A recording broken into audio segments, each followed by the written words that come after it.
Hey, this is Wendy with Loaves and Dishes, and today we are making poppy seed chicken. This is one of my family's favorite dishes, and I know it will be one of your family's as well. It is so simple to do. You'll want to make this at least once a week, and probably for potluck dinners and office dinners and that kind of thing too. So you're going to want to start with 1 to 2 pounds of chicken breast, and this recipe is really forgiving on amounts. So add more or less if you like. Anyway, you can see here that I have a single enormous chicken breast. So I cut it in half like a book to begin with, and now I'm just cutting it into about 1-inch chunks.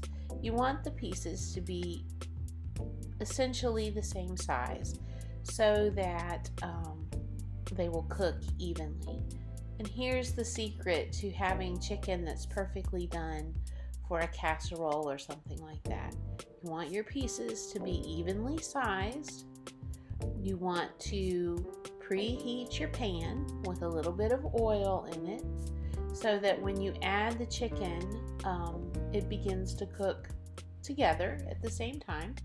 And that way it will finish at the same time. Some people cut chicken and throw it in the pan as they're cutting, and that leads to some very dry pieces and some hardly done pieces, and just not a good overall product when you're done. So I did not speed this up. You can see that it takes just a little bit to get that chicken cut. It's kind of slippery, and sometimes it doesn't cut that easily. So you'll want to use a really sharp knife. Just be careful. And you know, I don't have the best knife skills. I'm just a home cook like you. So now that's done. My frying pan is preheated, and I'm going to take it over to the stove and put it in my frying pan. I've got some oil heating in my frying pan. Oh, I wish the light was better at my stove. But anyway, you're going to saute this chicken in your frying pan. You don't want to overcrowd it. That too is a secret to good chicken that's cooked well for casseroles. Don't overcrowd it. I'm going to spread it out here in a minute. You want to have a single layer in your frying pan so that it cooks easily. Come on, Wendy, get over there and spread that chicken out. I promise I'm going to do it in just a second.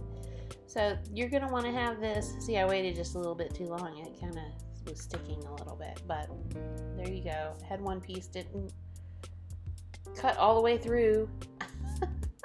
So that's what I'm doing there. It's kind of hard to cut chicken with a wooden spoon. Anyway, then you are going to stir that chicken just every once in a while.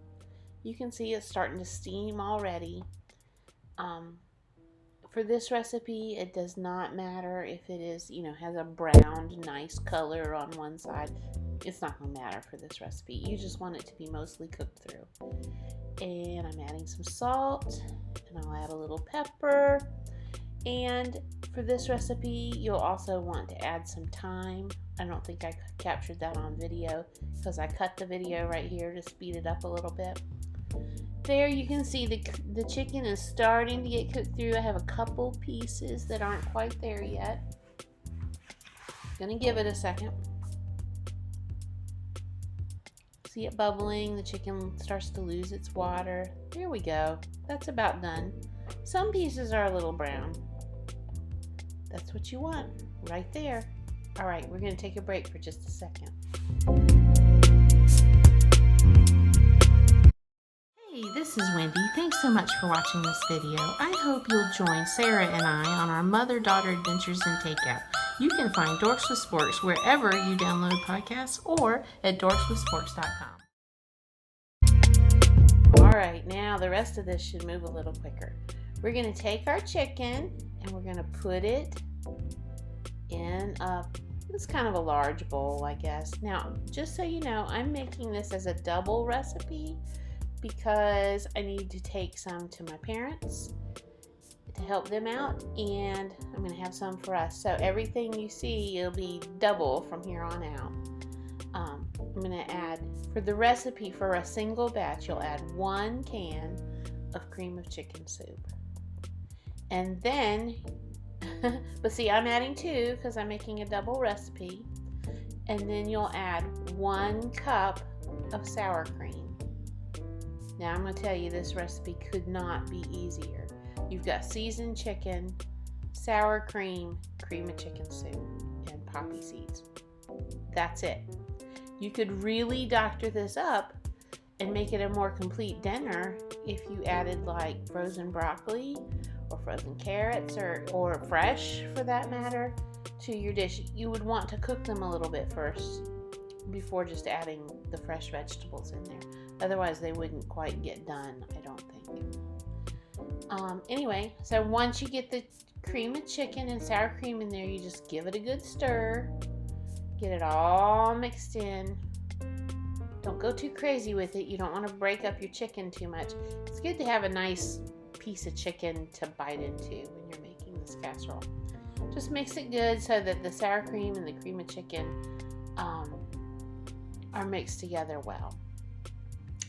Then you're going to get your pan, and it needs to be a 1 to 2 quart baking dish or oven safe pan. What I sometimes do is just use the frying pan that I brown the chicken in. It can go right in the oven. But see, I'm putting this in an aluminum pan because I'm carrying it to my parents. And we're going to layer. I'm spraying it with some spray first so that won't stick. And then I'm going to layer the chicken. Just a few spoonfuls and spread it out so that it goes around the bottom of your pan.